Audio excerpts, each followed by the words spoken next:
Okay, so sana mapagpalang araw sa atin mga bro.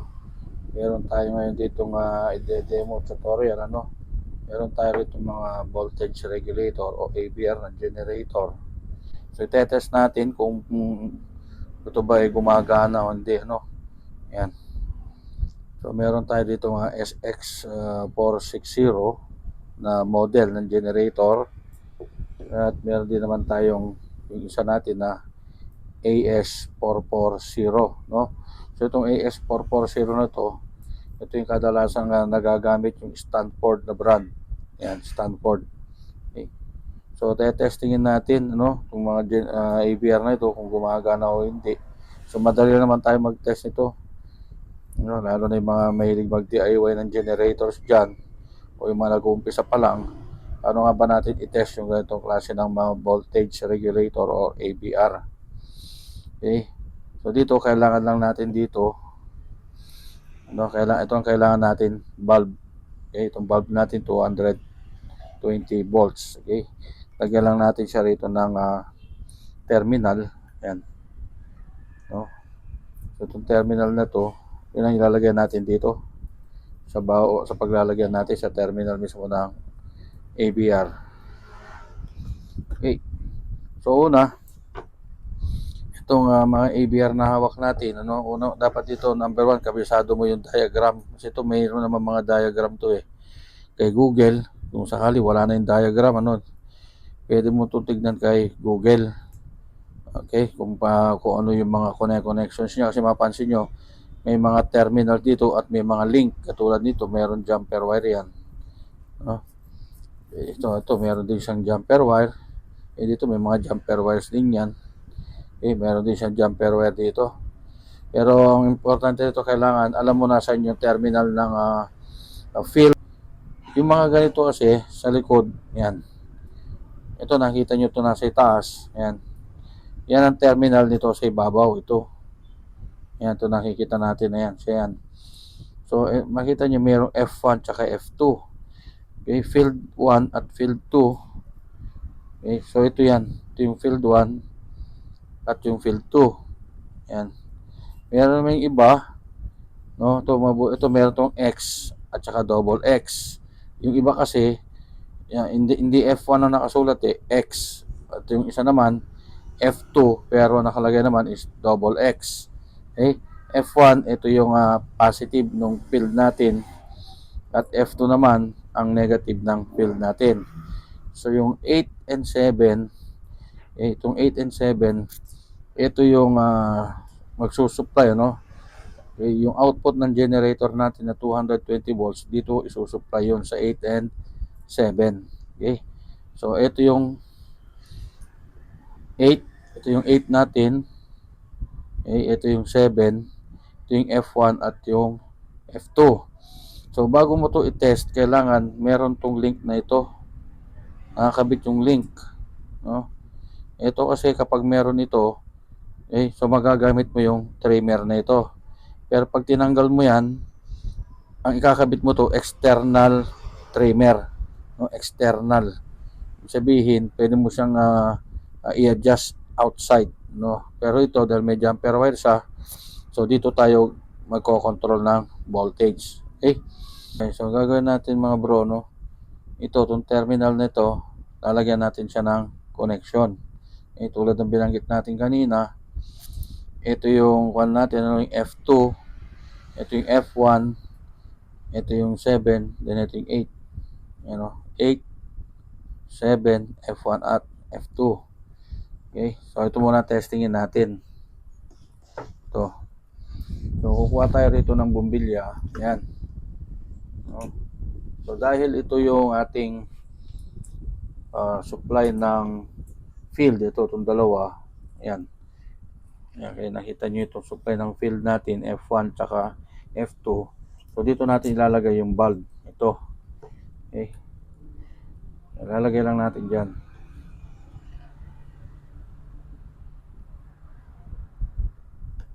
Yan. So nakakabit na siya ngayon, mga bro. Okay. Tanda natin itong bumbilya, ilalagay lang natin ito sa terminal ng F1 at saka F2. Ngayon yung 8 and 7, kukuha tayo ng another jumper wire. Okay, ito yung kable natin, no? Yan, yung dulo ng kable para makita nyo. Yun naman ang ilalagay natin dito. So simple lang, ayan, lagyan lang natin dyan. Ayan, then kailangan natin dyan ng trimmer, no? Adjuster. Ito yung flat screw.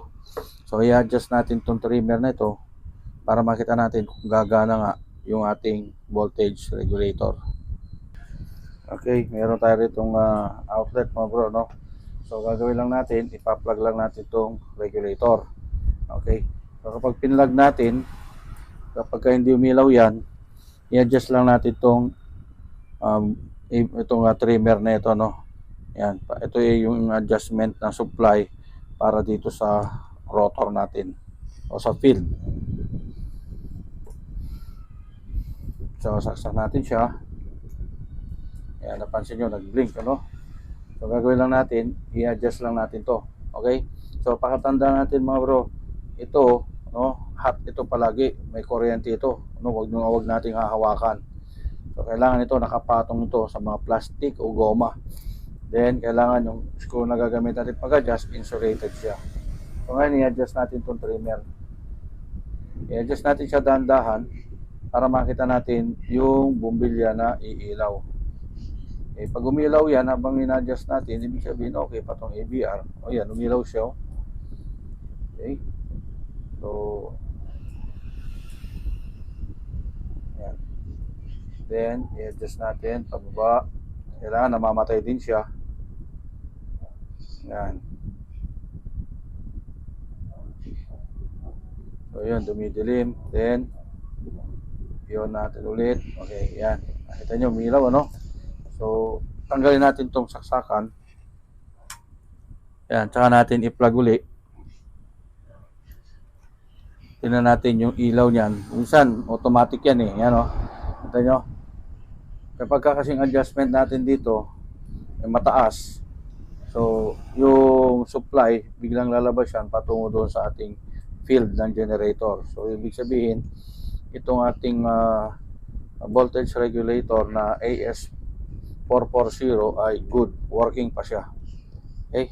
So, ngayon, try naman natin yung isang regulator. So, i-off muna natin ito. Okay, so ito naman, mga bro, no, yung isang i-test natin, yung SX460, no? Yung kanyang tinest kasi natin, yun yung AS440, yan. AS440, ito naman ang i-test natin ngayon, yung SX460. So, tingnan naman natin ito ngayon, kung ito ay gumagana, no? So, ito naman yung kanyang voltage adjustment, ito, itong lugar na yan. So, mapansin nyo, no, meron ulit tayong link dito, no, nakalagay na naman yung link natin. Ito kasi yung sa katulad ng kanina nauna, ito yung adjustment ng trimmer, no, para sa voltage adjust. So kinabit, nakakabit na siya. Ngayon dito sa terminal na ito, nasa likod pa rin yan.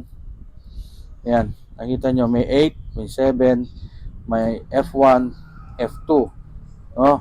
So, ibig sabihin, ito yung positive field, negative field, at ito yung supply ng 220 volts. Kaya gagawin natin ito, lalagyan natin siya ng connection. So unahin natin yung sa bumbilya. So ilalagay natin siya ulit sa F1 at saka F2. Yan. So ito yung F1 at F2, dito natin ito ilalagay. Yan. Okay. Then yung katabi naman niya, yung 8 and 7, yun yung supply. Yan, 8 and 7. Yan. Okay, so pagkalagay natin, no, paglagay na natin, bro. So i-plug natin uli, no. Tingnan natin kung gagana siya. Yan. So tsaka natin i-adjust yung trimmer. Ayan, katulad niya, no. Kusa siyang umilaw. So titingnan naman natin ngayon kung magre-respond siya rito. Pag nag-respond siya rito, ibig sabihin good yung voltage regulator. Okay. So dahan-dahan natin siyang i-off. Ibig sabihin, binababa natin yung kuryente. O yan, bumaba na siya. Then, tsaka natin siya iaangat uli. So, dapat iilaw yan, ha. Ayan, umilaw siya. Ayan. Okay. Then, baba natin ulit. Ayan. Dahan-dahan din siya dumidilim. Ibig sabihin, nagkakaroon siya ng mababang supply ng kuryente. Ayan. So, pag tinanggal natin siya mga bro, ayan, tapos i-plug natin, o ganun pa rin mangyayari, iilaw siya. Kasi kung mataas yung setting nito, pag mataas yung setting nito, iilaw siya. Ayan. So, ang supply na lumalabas dito mga bro, hindi 220 volts ha. Dito sa lugar ng field natin, ano, kadalasang supply dito, pinakamataas na rito ay yung 90 volts, no? 90 pinakamataas. Pero kadalasan 75 volts lang yung nagagamit natin na output nito. Okay, 75 volts lang. Kadalasan 75, no. Pag nag 90 kasi yan, no, over voltage na yung ating generator, no? Over voltage na yun. So nasa 75 lang siya. Okay? So ganun lang mga bro. O paano tayo mag-test ng voltage regulator ng ating mga generators. Okay? So sana meron kayong natutunan mga bro dito sa ating video tutorial na paano mag-test ng ating AVR or automatic voltage regulator ng ating mga generators. Okay? So maraming salamat mga bro. Sana mag-like kayo at mag-subscribe po dito sa ating YouTube channel. Maraming salamat.